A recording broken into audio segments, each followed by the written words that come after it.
Let's talk to Yetmas, Yetmas in Florida. I hope I'm saying that correctly. Talk to me. What's on your mind? I'm an agnostic. I've been agnostic since about 8 days. Sure. And, I've heard arguments on either side, no evidence, no science evidence on the atheist side, and all kinds of things. And on the theist side, of course, as you well know, what you were just talking about in the previous call,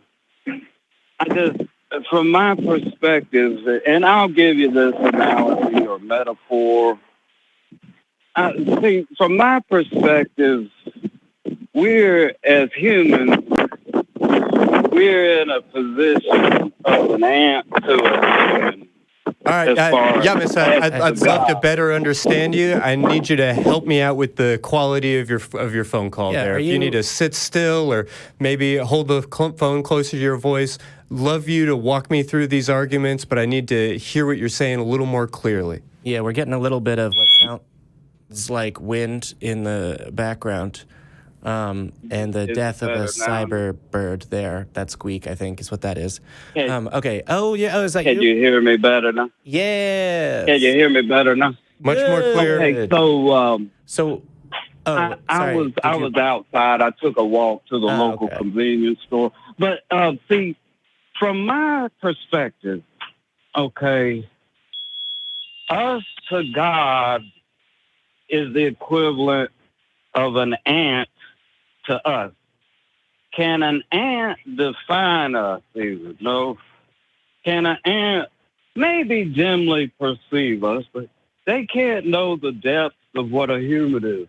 How are we expected as humans to deduce and somehow scientifically evidence God? That's one issue I'd like to get in with y'all.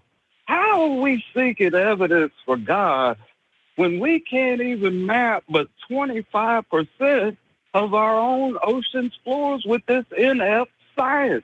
Sure. So I'd say that science isn't inept. It's mapped 25% of the ocean floor, which is 25% more than was mapped before there was science. But look, like saying it's inept, it hasn't found this thing that we don't have evidence for, I think is missing somewhat the point. Before I conclude that God exists, I need evidence there is. I'm not going to convict a man before he goes to court. And in the court of is God guilty of existing, the defense attorney is pointing out that there isn't sufficient evidence to find him guilty of existence. And before there's sufficient evidence to find him guilty of existing, then my verdict is going to come back not guilty of existing. It doesn't mean that I can conclude necessarily that he is innocent of existing. It just means that everywhere investigators and prosecutors have looked, that every time throughout history, or at least what I've been able to be exposed to and find myself, of people presenting arguments and presenting evidence for God, it's come up short. So for the same reason that I don't believe... How has it come up short? Well, because I have not been presented with evidence that's compelling for the existence of a God, not like the God that was described to me. Evidence has to have a adjective added, or it's got to be compelling evidence. I've never heard that. Well, I mean, some evidence is better than other evidence, right, depending on the claim, right? Like if I wanted evidence of whether or not, evidence better than other evidence. I haven't heard that in science. It's either evidence or not evidence. I don't know about that. Does the scientific method talk about compelling evidence? Well, the scientific... I think all evidence would be compelling. Let me perhaps explain it this way, Yetmas. Yes, please. If I go, I've already played with this earlier, so let's play with it a little bit more. If I go into my backyard and I see in the mud these scratch marks, these like big, giant scratch marks, and my kid comes and tells me there was a Yeti. There was this giant Yeti in our yard, and he left these giant scratch marks, and he holds up these scratch marks as evidence.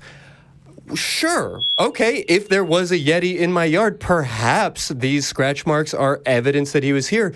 But I'm not calling it compelling proof because I think it's much more likely that those scratch marks in the mud came from a rake, came from my kid playing a trick on me, came from some other creature that I know to exist and to be likely found in my yard. And piece of evidence is just evidence. It's not a story. It's not proof. Evidence is just a thing that we then try to understand and form into a narrative by maybe grouping it with other bits of items. But to suggest that if there's a piece of evidence, then it must be true, it just feels to really misunderstand the core concept of how we postulate ideas, of how we form theories and evaluate them. Well, I mean, science collects evidence. First off, there's no burden of proof on the scientific method. It just seeks evidence.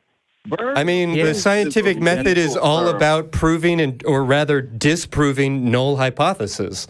So I think that you maybe need to reevaluate your notions and understandings of the scientific method. I could try to walk you through a little bit more of this, and Jamie, if you'd like to, we can, but I think we may be as deep into this conversation as we can go. No. All right, I'll hold on for just a second. Please go. All right. Now, look, you're talking about hypotheses are introduced to science without evidence, for example. I'm good. No, I'm good. Hello? I think that may be as far as we want to take this one, Jamie. Are you ready? I'll follow your lead. Okay. Well, Yetmas, we really do appreciate your time. Let me ask you to maybe evaluate some of these concepts a little bit more thoroughly, and we can talk about them more in the future.